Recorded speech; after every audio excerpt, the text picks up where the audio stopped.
അസ്സലാമു അലൈക്കും വറഹ്മത്തുള്ളാഹി തആല വബറകാതുഹു. ചെറിയൊരു ഹദീസും ചെറിയൊരു ചരിത്രവും പറയാൻ വേണ്ടി വന്നതാണ് ഇൻഷാ അല്ലാഹ്. ഖാല റസൂലുള്ളാഹി സ്വല്ലല്ലാഹു അലൈഹി വസല്ലം ഇജ്തനിബുൽ ഖംറ ഫഇന്നഹാ മിഫ്താഹു കുല്ലി ശർ. മുത്തനബി സ്വല്ലല്ലാഹു അലൈഹി വസല്ലം തങ്ങൾ പറയുന്നു, മദ്യത്തിൽ നിന്ന് നിങ്ങൾ വിട്ടുനിൽക്കുക. കാരണം മദ്യമെന്നത് സർവ്വദോഷങ്ങളുടെയും സർവ്വതിന്മകളുടെയും താക്കോലാണെന്ന് മുത്തുനബി സല്ലല്ലാഹു അലൈഹി വസല്ലം തങ്ങൾ പറയുകയാണ്. The Prophet sallallahu alaihi wasallam said, "Say no to alcohol, the key to all evils." പ്രിയമുള്ളവരെ, 1400 വർഷങ്ങൾക്ക് മുമ്പ് നബി തങ്ങൾ എന്തൊക്കെ പറഞ്ഞിട്ടുണ്ടോ അത് എല്ലാം ഇന്നീ ലോകത്ത് സംഭവിച്ചു കൊണ്ടിരിക്കുകയാണ്. 1400 വർഷങ്ങൾക്ക് മുമ്പ് പറഞ്ഞ കാര്യങ്ങൾ ഇന്നാണ് ശാസ്ത്രം കണ്ടുപിടിക്കുന്നത്. ഒരു ദിവസം ചരിത്രത്തിലേക്ക് കടക്കാം. ഒരു ദിവസം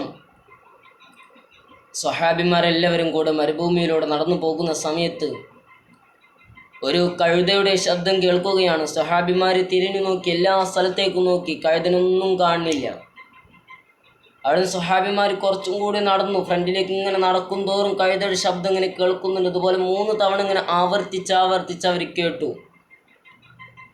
എന്നിട്ടും കഴുതനെ കാണാൻ കഴിയണില്ല.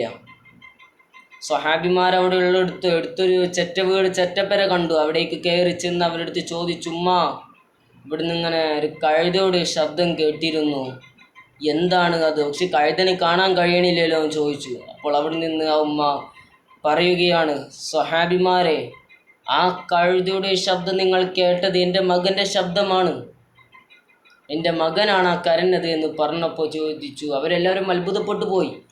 ഒരു മനുഷ്യർക്ക് അങ്ങനെ കഴുതയുടെ ശബ്ദം? അവിടെ നിന്ന് ചോദിച്ചു, അല്ലുമ്മ, എങ്ങനെയാണ് മകന് കഴുതയുടെ ശബ്ദം കിട്ടിയതെന്ന് ചോദിച്ചപ്പോൾ അവിടെ നിന്ന് പറയുകയാണ്, സ്വഹാബിമാരെ, ഞാനും എൻ്റെ മകനും ഒരു ദിവസം വഴക്കുണ്ടാവുന്ന സമയത്ത് അവൻ എന്നെ കഴുത എന്ന് വിളിച്ചുപോയി. അല്ലാഹു സുബ്ഹാനഹു വ തആല അവൻ മരണപ്പെട്ട സമയത്ത് അവനക്ക് കഴുതയുടെ ശബ്ദം കൊടുത്ത് ശിക്ഷിക്കുകയാണ്.